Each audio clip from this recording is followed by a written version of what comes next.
Most people in the hill country of Alvarain thought the windmill on the ridge no different from the many others that dotted the wheat-coloured slopes until evening, when the sunset slipped across its brass veins and turned them to flame.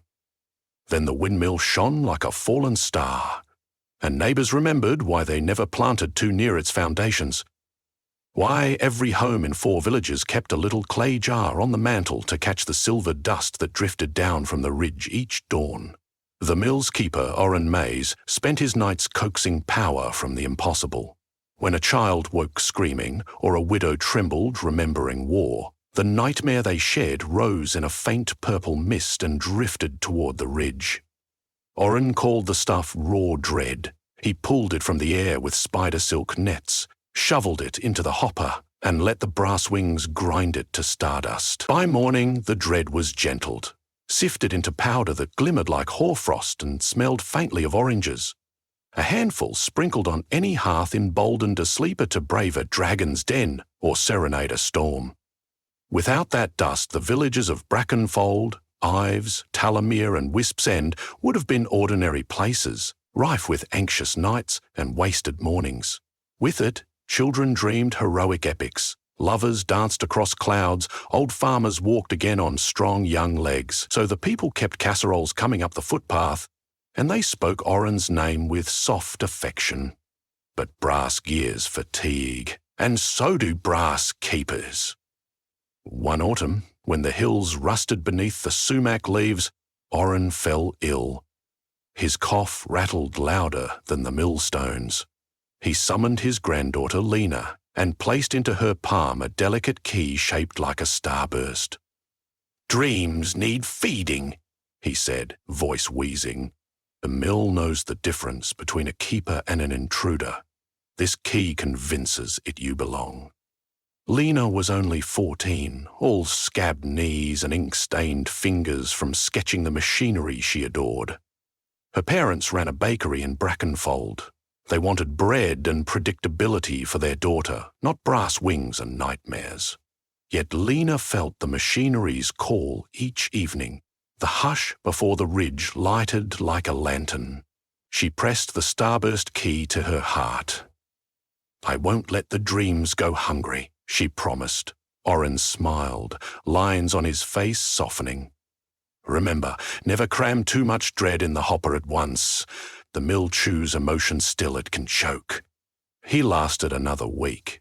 Villagers filed past the cottage to pay respects, and Lena accepted condolences alongside her parents, who seemed unsure whether to mourn the old man or the odd future he had just handed their daughter. When the last visitor left, Lena climbed the spiral stair into the cap of the windmill. The moon had risen wide and yellow, too low for comfort, as if listening. Brass veins creaked against the night breeze. Below them hung nets sagging with dark pollen, the harvest of nightmares that had drifted unclaimed since Orrin's final night on shift. "Too much dread," Lena muttered. She remembered the warning and untied every second pouch, scattering its contents to the wind so the load was manageable. The freed nightmares shimmered like violet doves before dissolving among stars. Then she scraped the rest into the hopper, aligned the millstones, and slid the starburst key into the heart gear. The windmill shuddered, a low bass hum that shook dust from rafters. Blue sparks popped along the gear teeth. The vanes caught the breeze, spun, and the grinding began, an old lullaby of metal on moon rock. Lena inhaled, half expecting the machinery to reject her. Instead, a single filament of silver dust drifted from the chute. The mill accepted its new keeper. For 2 months, she performed the rituals. Each evening she walked from Brackenfold up the ridge, lantern swinging. She sorted dread by density. Whimperings from toddlers, grief knots from widows, terror shards from woodsmen who'd glimpsed wolves. She discovered that different fears produced different flavors of stardust. Nightmares of falling made cool peppermint sharp powder. Nightmares of abandonment tasted like warm clove and honey. Lena recorded her findings in a leather journal no thicker than her thumb. The villagers noticed, though they did not know why, that their dreams grew more vivid. A seamstress in Eves invented a stitch during sleep that saved her months of labour. A potter in Talamere awoke knowing a glaze recipe that resisted cracks. Children at Wisp's End bragged about riding griffins through quartz caverns. Word spread that Orin's granddaughter was keeping the ridge alive. Bakers slipped cinnamon knots into her satchel. Shepherds waved from the hill pastures, hats spinning. Then, on a late winter night, the wind died. The brass veins slowed until they groaned under their own weight. Inside the tower, the gears clicked with arthritic reluctance. Lena checked the horizon. No purple mist approached. She felt the dreamlines quiet, as if the villagers were holding one collective breath in sleep. Maybe, she thought, terror had simply taken a holiday. She was wrong. A week later, nightmares descended like locusts. They did not drift in gentle wisps. They surged in oily billows that snuffed starlight, rattling windows as they swept toward the ridge. Dogs howled without provocation. Infants woke inconsolable. Lena, inside the mill, heard the outer walls creak under pressure, as if a storm leaned its full shoulder against them. Too much dread, she whispered, remembering Orin's cough, his warning. She tried to open the discharge hatches, to vent excess fear into the sky, but the latches jammed, frozen with unnatural frost.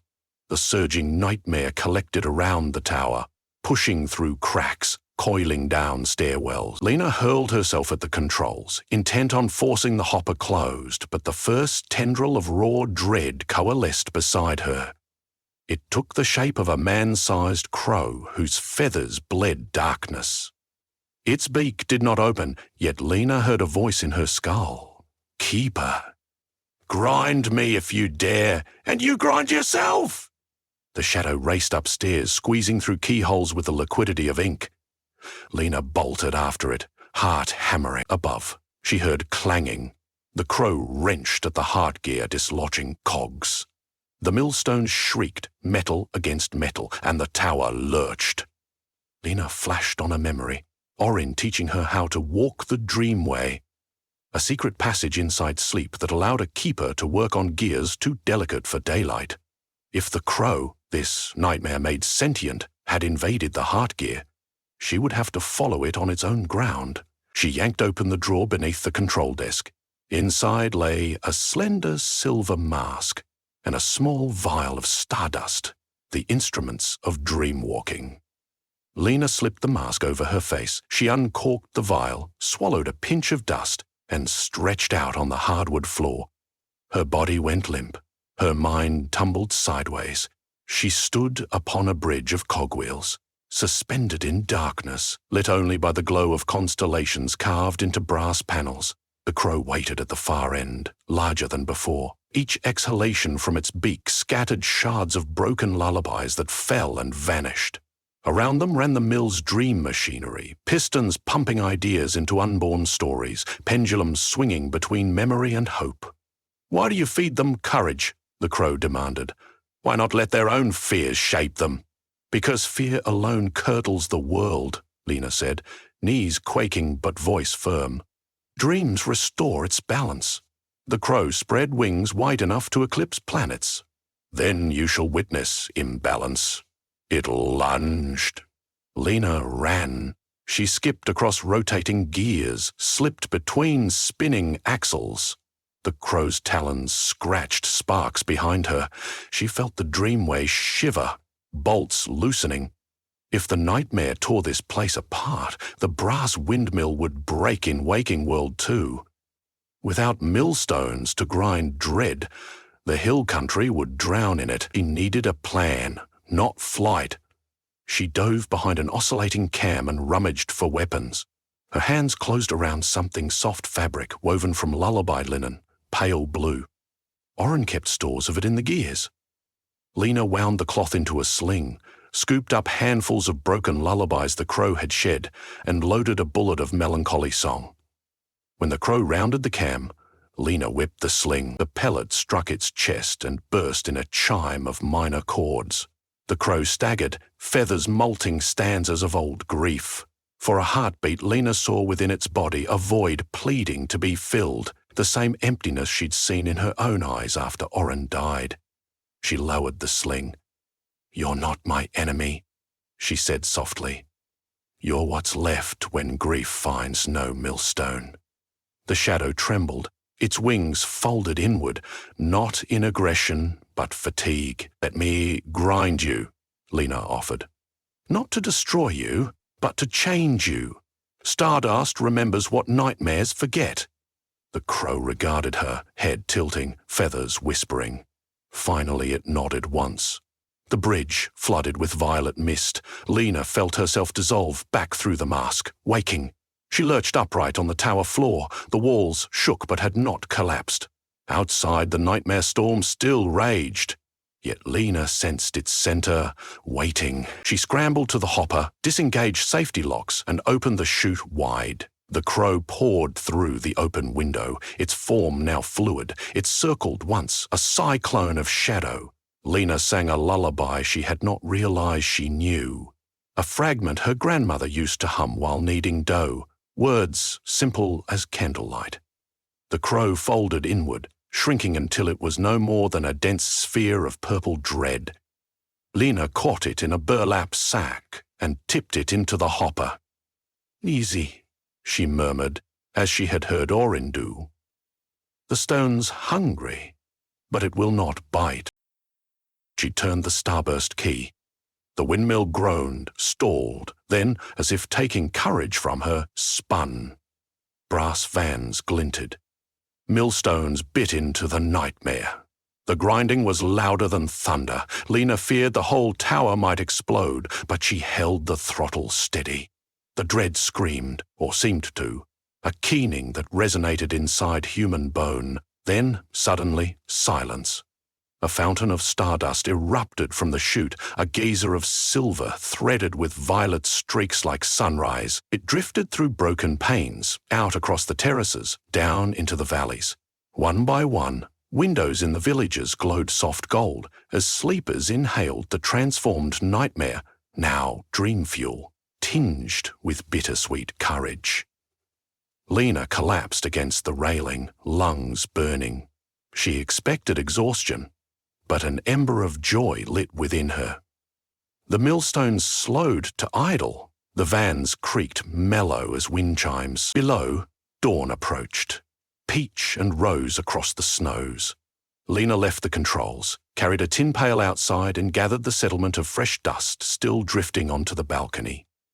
She felt no malice from it, only an ache reminiscent of farewells, the kind that makes a traveller eager to begin again. When she descended to Brackenfold later that morning, villagers were already assembling in the square, trading strange new stories from their dreams. A stoic blacksmith wept, describing a vision in which he spoke with the wife he'd lost years before. A shy schoolteacher recounted flying over oceans on wings of parchment, mapping constellations for orphaned sailors. Everywhere Lena saw eyes, bright not merely with happiness, but with a gentle sadness. A willingness to remember, and yet move forward.